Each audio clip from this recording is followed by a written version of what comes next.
अस्सलाम वालेकुम रहमतुल्लाहि व बरकातुहू। उम्मीद है आप सब खैर से होंगे इंशाअल्लाह। अल्हम्दुलिल्लाह मैं भी खैर से हूँ। रब्बी ज़िदनी इल्मा, रब्बी ज़िदनी इल्मा, रब्बी ज़िदनी इल्मा।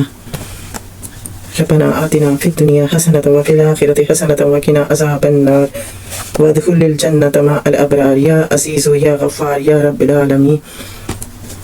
अल्लाहुम्मा इन्नी असअलुका इल्मन नाफ़िअन व रिज़्क़न तय्यबन व अमलन मुतक़ब्बिल। ला इलाहा इल्लल्लाहु मुहम्मदुर रसूलुल्लाह सल्लल्लाहु अलैहि व आलिहि वसल्लम।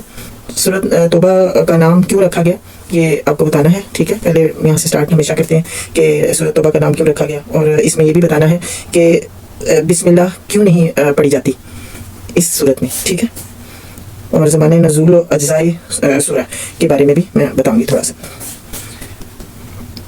ये सूरत दो नामों से मशहूर है, एक अल तौबा, दूसरा अल बरात। तौबा इस लिहाज से कि इसमें एक जगह बाज़ अहले ईमान के कसूरों की माफ़ी का जिक्र है, और बरात इस लिहाज से कि इसके आगाज़ में मुशरिकीन से बरी जमा होने का ऐलान।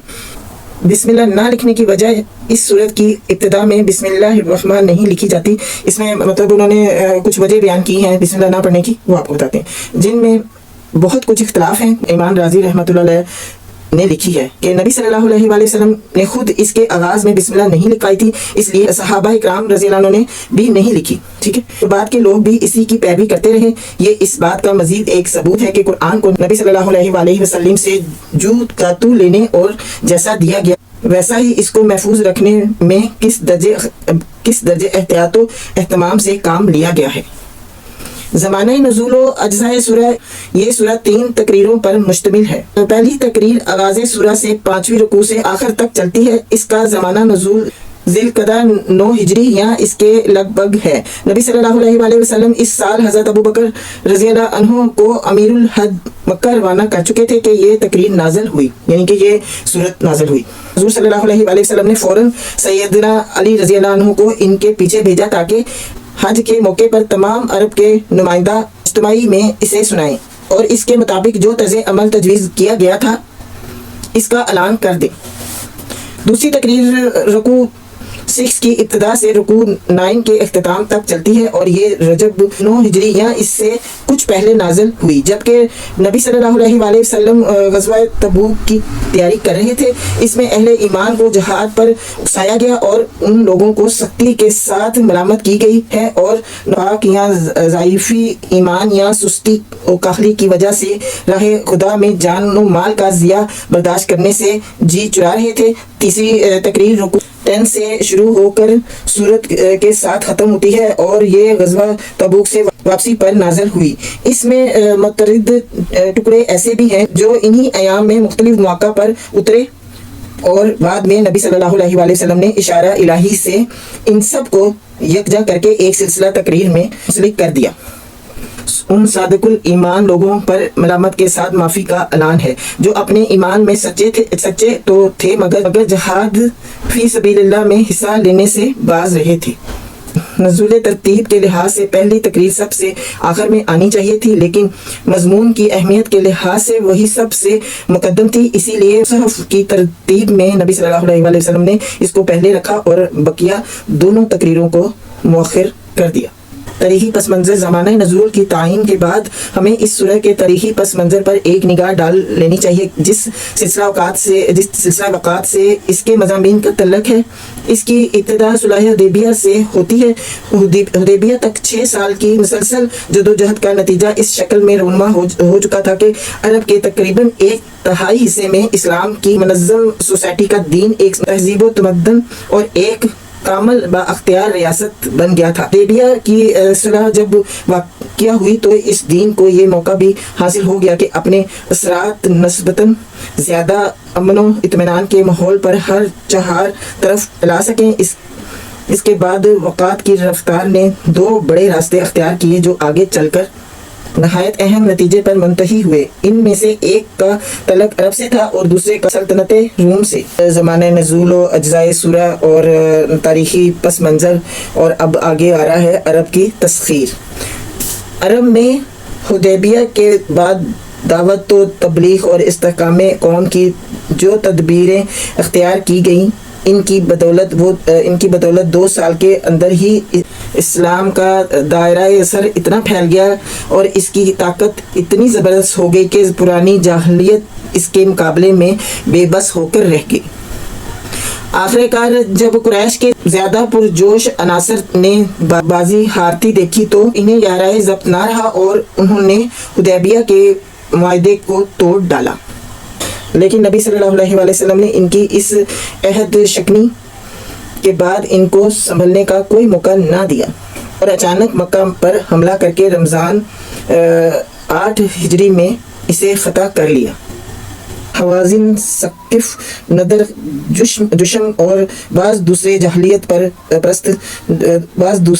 پرست قبائل نے اپنی ساری طاقت لا کر جھونک دی تاکہ اس اصلاحی انقلاب کو روکے جو فتح مکہ کے بعد تکمیل کے مرحلے پر پہنچ چکا تھا، لیکن یہ حرکت بھی ناکام ہوئی اور حنین کی شکست کے ساتھ عرب کی قسمت کا قطعی فیصلہ ہو گیا کہ اسے اب دارالسلام بن کر رہنا۔ اس واقعے پر پورا 1 سال بھی نہ گزرنے پایا کہ عرب کا بیشتر حصہ اسلام کے دائرے میں داخل ہو گیا۔ چند پراندہ عناصر کے لیے یہ ایک آخری مشاع امید تھی اور روم و اسلام کی اس ٹکر کے نتیجے پر وہ بے چینی کے ساتھ نگاہیں لگائے ہوئے تھے، کیونکہ وہ خود بھی جانتے تھے کہ اس کے بعد پھر کہیں سے امید کی جھلک نہیں دکھائی دینی ہے۔ منافقین نے بھی اپنی آخری بازی اسی پر لگا دی تھی اور وہ اپنی مسجد زرار بنا کر اس انتظار میں تھے کہ شام کو جنگ میں اسلام کی قسمت کا پانسا پلٹیں گے تو ادھر اندرونی ملک میں وہ اپنے فتنہ کا عالم بلند کریں۔ یہی نہیں بلکہ انہوں نے اس مہم کو ناکام کرنے کے لیے تمام ممکن تدبیریں بھی استعمال کر ڈالی۔ ادھر مومنین صادقین کو بھی پورا احساس تھا کہ جس تحریک کے لیے 22 سال سے وہ سربکف رہے، اس وقت اس کی قسمت ترازو میں ہے۔ اس موقع پر جرات دکھانے کے معنی یہ ہے کہ اس تحریک کے لیے ساری دنیا پر چھا جانے کا دروازہ کھل جائے، اور کمزوری دکھانے کے معنی یہ ہے کہ عرب میں بھی اس کی بساط الٹ جائے۔ چنانچہ اسی کے احساس کے ساتھ ان فدایان حق نے انتہائی جوش و خروش سے جنگ کی تیاری کی۔ سر و سامان کی فراہمی میں ہر ایک نے اپنی بساط سے بڑھ کر حصہ لیا۔ حضرت عثمان رضی اللہ عنہ اور عبد الرحمن رضی اللہ عنہ بن عوف نے بڑی بڑی رقمیں پیش کی۔ حضرت عمر رضی اللہ عنہ نے اپنی عمر بھر کی کمائی کا آدھا حصہ کر دیا۔ عورتوں نے اپنے زیورات اتار کر دے دیے۔ سوج بلٹروں کے لشکر ہر طرف سے امڑ کر آنے شروع ہوئے اور انہوں نے تقاضا کیا کہ اصلاح و سواریوں کا انتظام ہو تو ہماری جانیں قربان ہونے کو حاضر ہیں۔ جن کو سواریاں نہ مل سکیں وہ روتے تھے اور اپنی خلاص کی بے تابیوں کا اظہار اس طرح کر رسول پاک صلی اللہ علیہ وآلہ وسلم کا دل بھر آتا تھا۔ یہ موقع عملاً ایمان اور نفاق کے امتیاز کی کسوٹی بن گیا تھا، حتیٰ کہ اس وقت پیچھے رہ جانے کے معنی یہ تھے کہ اسلام کے ساتھ آدمی کے تعلق کی صداقت ہی مشتبہ ہو جائے۔ وہ چنانچہ تبوک کی طرح جو شخص پیچھے رہ جاتا تھا، صحابہ علیہ السلام اکرام رضی اللہ عنہ نبی صلی اللہ علیہ وآلہ وسلم کو اس کی خبر دیتے تھے اور جواب میں حضور صلی اللہ علیہ وآلہ وسلم جستہ فرماتے تھے کہ داور اس میں کچھ بھلائی ہے تو اللہ اسے پھر تمہارے ساتھ لا ملائے گا، اور اگر کچھ دوسری حالت ہے تو شکر کرو کہ اللہ نے اس کی جھوٹی فاقہ سے تمہیں خلاصی بخشی۔ رجب 9 ہجری میں نبی صلی اللہ علیہ وآلہ وسلم 30,000 مجاہدین کے ساتھ شام کی طرف روانہ ہوئے، جن میں 10,000 سوار تھے۔ اونٹوں کی اتنی کمی تھی کہ ایک اونٹ پر کئی آدمی باری باری سوار ہوتے تھے۔ اس پر گرمی کی شدت اور پانی کی قلت جس عزم صادق کا ثبوت اس نازک موقع پر مسلمانوں نے دیا، اس کا ثمرہ تبوک پہنچ کر انہیں نقد مل گیا۔ وہاں پہنچ کر انہیں معلوم ہوا کہ کیسر اور اس کے تابعین نے مقابلے پر آنے کے بجائے اپنی فوجیں سرحد سے ہٹا لی ہیں، اور جب کوئی دشمن موجود نہیں ہے کہ اس سے جنگ کی جائے، عموم اس واقعے کو اس انداز سے لکھ جاتے ہیں کہ وہ خبر ہی سرے سے غلط نکلی جو حضرت صلی اللہ علیہ وآلہ وسلم کو رومی افواج اجتماع کے متعلق ملی تھی۔ حالانکہ دراصل واقعہ یہ تھا کہ کیسر نے اجتماعی افواج شروع کیا تھا، لیکن جب حضرت صلی اللہ علیہ وآلہ وسلم اس کی تیاریاں مکمل ہونے سے پہلے ہی مقابلے میں پہنچ گئے تو اس نے سرحد سے فوجیں ہٹا لینے کے سوا کوئی چارہ نہ پایا۔ غزوہ موتا میں 3,000 اور 1,00,000 کے مقابلے میں جو شان وہ دیکھ چکا تھا، اس کے بعد اس میں اتنی ہمت نہ تھی کہ وہ خود نبی صلی اللہ علیہ وآلہ وسلم کی قیادت میں جہاں 30,000 فوج آ رہی ہو وہاں وہ 1,00,000 2,00,000 آدمی لے کر میدان میں آ جاتا۔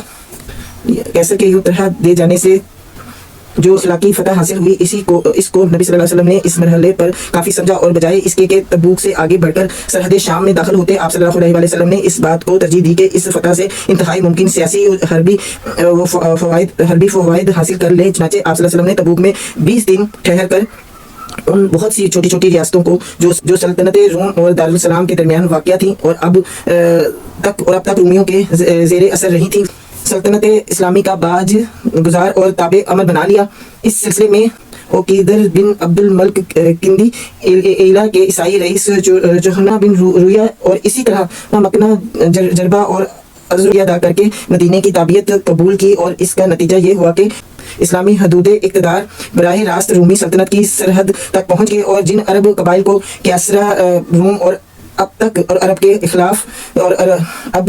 के खिलाफ इस्तेमाल करते रहे थे, अब इनका बेशतर हिस्सा रोमियों के मुकाबले में मुसलमानों का मावन बन गया। फिर इसका सबसे बड़ा फ़ायदा ये हुआ कि सल्तनत रोम के साथ एक तवील कशमकश में उलझ जाने से पहले इस्लाम को अरब पर अपनी गिरफ्त मजबूत कर लेने का पूरा मौका मिल गया। तबूक की इस फतेह बिला जंग ने अरब में इन लोगों की कमर तोड़ दी जो अब तक जाहिलियत कदीमा के बहाल होने की आस लगाए बैठे थे, हाँ वो अलानिया मुशरिक हों या इस्लाम के पर्दे में मुनाफिक बने हुए हों।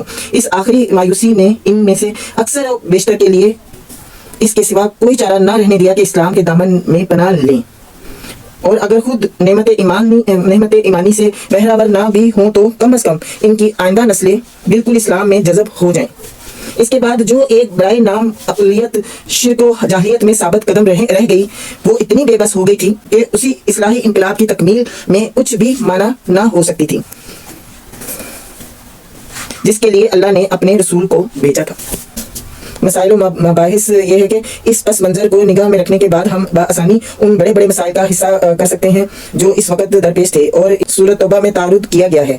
पहला ये कि अब चूँकि अरब का नज़्म व नसक बिल्कुल अहले ईमान के हाथ में आ गया था और तमाम मज़ाहम ताकतें बेबस हो चुकी थी, इसलिए वो पॉलिसी वाज़िया तौर पर सामने आ जानी चाहिए थी जो अरब को मुकम्मल दारुल इस्लाम बनाने के लिए अख्तियार करनी ज़रूरी थी। चुनाचे वो हस्बे ज़ैल सूरत पेश की गई, अरब से शिर्क को कतल मिटा दिया जाए और कदीम मुशरिकाना निज़ाम का कुली इस्तेसाल कर डाला जाए ताकि मरकज़ इस्लाम हमेशा के लिए खालिस इस्लामी मरकज़ हो जाए और कोई दूसरा उज़र इसके इस्लामी मजाज में ना तो खलल अंदाज हो सके और ना किसी खतरे के मौके पर अंदरूनी फितना का मौजब बन सके।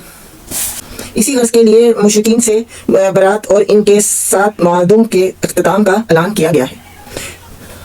काबा का इंतजाम अहले ईमान के हाथ में आ जाने के बाद ये बिल्कुल ना मुनासिब था कि जो घर खालिस अल्लाह की परस्तिश के लिए वक्फ किया गया था इसमें बदस्तूर शिर्क होता रहे और इसकी तौलियत भी मुशरिकीन के कब्जे में रहे। इसलिए हुक्म दिया गया कि आइंदा काबा की तौलियत भी अहले तौहीद के कब्जे में रहनी चाहिए और बैतुल्लाह के हदूद में शिर्क और जाहिलियत की तमाम रस्में भी बाज़ोर बंद कर देनी चाहिए, बल्कि अब मुशरिकीन इस घर के करीब फटकने भी ना पाएं ताकि इस बनाए इब्राहिमी के आलूदा शिर्क होने का कोई इम्कान बाकी ना रहे।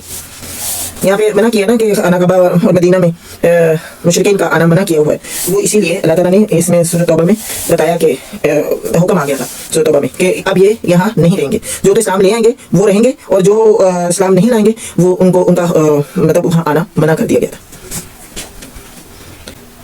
अरब की तमद्दनी ज़िंदगी में रस्में जाहिलियत के जो असार अभी तक बाकी थे, इनका जदीद इस्लामी दौर में जारी रहना किसी तरह दुरुस्त ना था, इसलिए इनके इस्तिसाल की तरफ तवज्जो दिलाई गई। नसी का कायदा इन रसूम में सबसे ज़्यादा बदनुमा था, इसलिए इस पर बराह रास्त ज़रब लगाई गई और इसी ज़रब से मुसलमानों को बता दिया गया कि बकाया असारे जाहिलियत के साथ इन्हें क्या करना चाहिए।